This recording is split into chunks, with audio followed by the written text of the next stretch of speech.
നിങ്ങളുടെ കാലിൽ രണ്ടാമതൊരു ഹൃദയമുള്ളത് നിങ്ങൾക്കറിയാമോ? അതെ, ഇവനാണത്.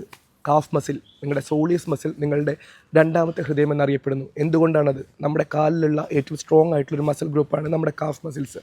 അപ്പോൾ അതിങ്ങനെ കൺട്രാക്റ്റ് ചെയ്യുമ്പോൾ നിങ്ങളുടെ താഴെയുള്ള ബ്ലഡ് എല്ലാം വന്ന് മുകളിലോട്ട് പമ്പാവുകയും നിങ്ങളുടെ രക്തോട്ടം അത് ഹാർട്ടിലോട്ട് എത്തുകയും അത് ശുചീകരിച്ച് വീണ്ടും ഹാർട്ട് ശരീരഭാഗങ്ങളിലേക്ക് പമ്പ് ചെയ്യുകയും ചെയ്യുന്നു. അതുവഴി താഴെ കാലിൽ നീരുള്ളവരൊക്കെ ആണെങ്കിൽ, വെരിക്കോസ് വെയിനുള്ളവരൊക്കെ ആണെങ്കിൽ ആ രക്തമെല്ലാം താഴെ കെട്ടിക്കിടക്കില്ല, അതെല്ലാം പമ്പ് ചെയ്ത് മേലോട്ട് പോയി പ്യൂരിഫൈ ആകുന്നു. അത് പ്യൂരിഫൈ ആകുന്നത് വഴി അതുമൂലമുണ്ടാകുന്ന അസുഖങ്ങളും രക്തം ശുദ്ധമല്ലാത്ത കൊണ്ട് ഉണ്ടാകുന്ന അസുഖങ്ങളും കുറയുന്നു. അങ്ങനെ നിങ്ങളുടെ കാഫ് മസിൽ, ഒരു ചെറിയ മസിൽ ഗ്രൂപ്പ്, നിങ്ങളെ ഇത്രയധികം സഹായിക്കുന്നു. അപ്പോൾ അതിനുവേണ്ടി, കാഫ് മസിൽസിന് വേണ്ടി എന്ത് എക്സസൈസ് ചെയ്യാമെന്ന് ഞാൻ നിങ്ങൾക്കൊന്ന് പറഞ്ഞു തരാം.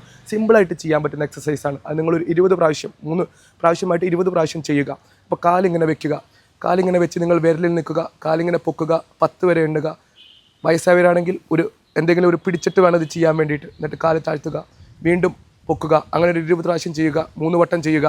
ഇതാണ് നിങ്ങൾക്ക് സിമ്പിളായിട്ട് ചെയ്യാൻ പറ്റുക. കാഫിന് വേണ്ടി നിങ്ങൾക്ക് ചെയ്തു കൊടുക്കാൻ വേണ്ടി, നിങ്ങൾക്ക് ഇത്രയെല്ലാം ചെയ്തു തരുന്ന കാഫ് മസിൽസിന് വേണ്ടി നിങ്ങൾ ഇത്രയെങ്കിലും ചെയ്തു കൊടുക്കണ്ടേ? അപ്പോൾ ഇത്രയെങ്കിലും ചെയ്യുക. ഞാൻ ഡോക്ടർ ഹരികൃഷ്ണൻ ജി, ഓർത്തോ സർജനാണ്. അപ്പോൾ അടുത്ത വീഡിയോസുമായിട്ട് നമുക്ക് നാളെ കാണാം. അത് എന്ത് വേണമെന്ന് നിങ്ങൾ താഴെ കമൻറ്റ് ചെയ്യൂ. ഈ വീഡിയോ യൂസ്ഫുള്ളാണ് നിങ്ങൾക്ക് തോന്നിയാൽ നിങ്ങൾ നിങ്ങളുടെ ഫ്രണ്ട്സിലേക്ക് എത്തിക്കൂ, മാക്സിമം ഷെയർ ചെയ്യൂ. Bye bye.